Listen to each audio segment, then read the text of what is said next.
సుకుమార్ గారి రైటింగ్ నుంచి హ్యూజ్ ఎక్స్పెక్టేషన్స్తో వచ్చిన పుష్ప 2 మూవీ మీద పాజిటివ్ ఫీడ్బ్యాక్ ఎంత ఉందో నెగిటివ్ ఫీడ్బ్యాక్ కూడా అంతే ఉంది. కానీ కలెక్షన్స్ చూస్తే మాత్రం వైల్డ్ ఫైర్. ఎస్పెషల్లీ నార్త్ వాళ్ళు నెత్తిన పెట్టేసుకున్నారు ఈ మూవీని యాజ్ యూజువల్గా పుష్పవన్ లాగా. అయితే ప్రతి ఆడియన్కి సినిమాలో నచ్చే విషయాలు ఉన్నాయి, నచ్చలేనివి కూడా ఉన్నాయి. ఈవెన్ నాకు కూడా అలానే ఉన్నాయి. సో ఆ పర్స్పెక్టివ్ని బేస్ చేసుకుని ఈ వీడియో ప్రిపేర్ చేశాను. నేను 2 సార్లు ఈ మూవీని చూసా అండ్ నాకు అనిపించిన 5 పాజిటివ్స్ అండ్ 5 నెగిటివ్స్ గురించి డీటెయిల్గా ఈ వీడియోలో మీతో షేర్ చేసుకుంటాను. అండ్ ఇది స్పాయిలర్ వీడియో, సినిమా చూసిన వాళ్ళకే అర్థమవుతుంది. ఫస్ట్ ఆఫ్ ఆల్ ఈ మూవీ పాజిటివ్స్ గురించి మాట్లాడుకుంటే, నెంబర్ 1 అల్లు అర్జున్ గారు. 3 గంటల 20 నిమిషాల సినిమాని తన యాక్టింగ్తో బోర్ కొట్టకుండా తీసుకెళ్ళిపోతారు. ఈవెన్ సినిమాలో మనకి ఏదైనా బోరింగ్ అనిపించే సీన్ ఉన్నా కూడా ఆయన నటన మనల్ని అట్రాక్ట్ చేస్తుంది. ఆ కష్టానికి నేనైతే ఫిదా అయిపోయా. మామూలు హార్డ్ వర్క్ కాదు ఇది. సినిమా చూసిన వాళ్ళు ఎవ్వరని ఇది ఒప్పుకోవాల్సిందే. పుష్పరాజ్ క్యారెక్టర్లో కూలోడుగా ఉన్నప్పుడు ఆయన చేసిన నటనకి, సిండికేట్ కింగ్లో ఎదిగినప్పుడు చేసిన నటనకి కంప్లీట్ వేరియేషన్ ఉంటుంది. అది డైలాగ్ డెలివరీలో కానీ, నడిచే స్వాగ్లో కానీ ఒక రాయల్టీ కనబడేలాగా ఇమ్మెన్స్ చేంజ్ ఓవర్ని సూపర్గా పోర్ట్రే చేశారు Bunny. Number 2 Sukumar's scenes presentation. Pushpa 2 movie నాకు బాగా నచ్చిందని చెప్పడానికి మేజర్ సీన్స్ ఒక 6 ఉన్నాయి. అందులో మొదటిది పుష్పగాడి రూలు అని ఎలివేషన్ ఇచ్చుకునే పోలీస్ స్టేషన్ సీన్. రెండోది CM photo scene. Actual cinema ఇక్కడి నుంచే బిల్డ్ అవుతుంది. మూడోది ఇంటర్వెల్ బ్లాక్. ఇది one of my favourite scenes. And ఈ సీన్ స్టేజింగ్ని సుకుమార్ గారు చాలా బ్యూటిఫుల్గా డెవలప్ చేశారు. అండ్ నాలుగోది షెకవత్ ఎర్రచందనాన్ని పట్టుకునే సీన్. దాని తర్వాత ఇద్దరి మధ్య డైలాగ్స్ లేకుండా ఒక ఫన్నీ కాన్వర్జేషన్ భలే అనిపించింది. అండ్ ఐదోది climax fight choreography. Of course అది ఓవర్ రేటెడ్ అనేవాళ్ళు ఉంటారు, కానీ లాజిక్స్ పక్కన పెడితే బ్యాక్గ్రౌండ్ మ్యూజిక్తో చాలా పవర్ఫుల్ ప్రజెంటేషన్ అది. And last one obviously Gangamma తల్లి జాతర ఎపిసోడ్. ఇండియన్ సినిమాలో ఎప్పటికీ గుర్తుండిపోయే one of the iconic sequences ఇది. Number 3 emotional connection. Srivalli and Pushparaj బాండింగ్ని చాలా న్యాచురల్ వేలో చూపించారు. ముఖ్యంగా జాతర ఎపిసోడ్ చివరిలో శ్రీవల్లి పుష్పరాజ్ అంటే పేరు కాదు బ్రాండ్ అని చెప్పే ఎమోషనల్ సీన్ టూ గుడ్ అసలు. అండ్ ఈ డైలాగ్తోనే జాతర ఎపిసోడ్ని శ్రీవల్లి పెర్ఫార్మెన్స్ టర్న్ చేయడం ఎక్సలెంట్ వర్క్. ఇదే కాదు, ఇంటి పేరు గురించి పోరాడే పుష్పరాజ్కి చివరిలో తన ఇంటి పేరుతో తన పేరు శుభలేఖలో కనిపించినప్పుడు కానీ, జాతర సీన్లో కొడుకొద్దు నాకు కూతురు కావాలని పుష్పరాజ్ బాధపడే హార్డ్ హిట్టింగ్ సీన్ కానీ ఇవి చాలా స్ట్రాంగ్గా తగులుతాయి. అండ్ కొంచెం రొటీన్ ఎండింగ్ అయినా కూడా క్లైమాక్స్ సీన్ ఒక రకంగా ఆలోచిస్తే బాగానే వర్కౌట్ అవుతుంది, ముఖ్యంగా ఫ్యామిలీ ఆడియన్స్కి. Number 4 cinematography. Cinematographer Kuba camera work ఈ మూవీలో చాలా అథెంటిక్గా ఉంటుంది. కొన్ని షార్ట్స్ అయితే అలా మైండ్లో రిజిస్టర్ అయిపోయాయి. ఎస్పెషల్లీ ఫస్ట్ సీన్లో పుష్పరాజ్ గాల్లో వేలాడుతున్నప్పుడు కెమెరా యాంగిల్ 360 డిగ్రీస్ టర్న్ అవుతూ పుష్పరాజ్ని చూపిస్తారు. అది భలే అనిపించింది. అండ్ జాతర డ్యాన్స్లో చూపించే క్లోజ్అప్ షార్ట్స్ కానీ, క్లైమాక్స్ ఫైట్లో చూపించే కెమెరా యాంగిల్స్ అదిరిపోతాయి.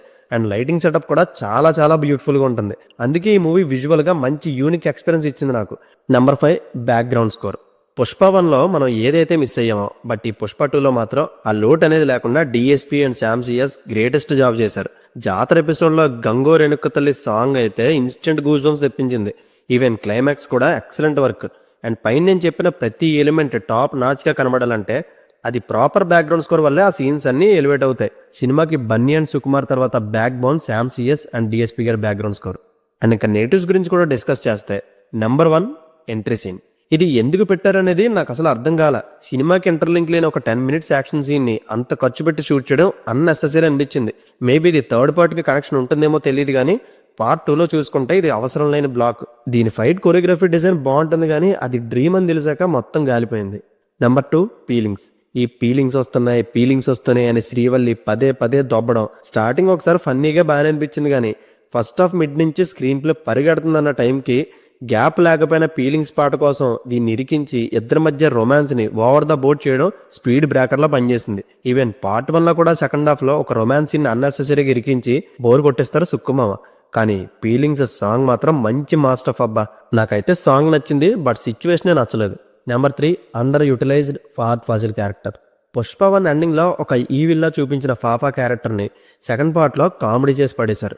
అఫ్ కోర్స్ ఆ రోల్ ఎంటర్టైనింగ్గా ఉంటుంది, కానీ పవర్ఫుల్ యాంటాగనిస్ట్గా ఉంటుందేమోనని చాలా ఎక్స్పెక్ట్ చేశాను నేను, but totally disappointed.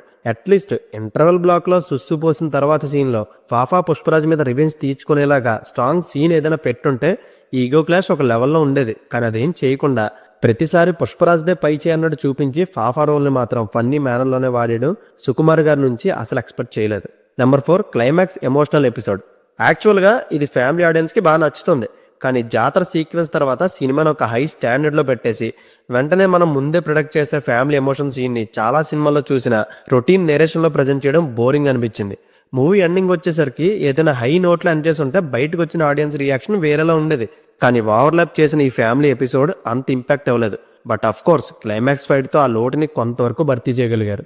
And last one, lack of story. Varies Pushpa glimpse చూసి పుష్ప 2 స్టోరీ మామూలుగా ఉండదని ఎవరి థీరీల వాళ్ళు రాసేసుకుంటే సర్ప్రైజింగ్గా ఎర్రచందన్ ఇంటర్నేషనల్ ఎక్స్పోర్ట్ చేయడం ఎలా అనే 1 లైనర్తో 3 గంటల 20 నిమిషాలు స్టోరీ నరేట్ చేశారు సుకుమార్ గారు. దట్ ఈస్ బ్రిలియంట్ అనాలి.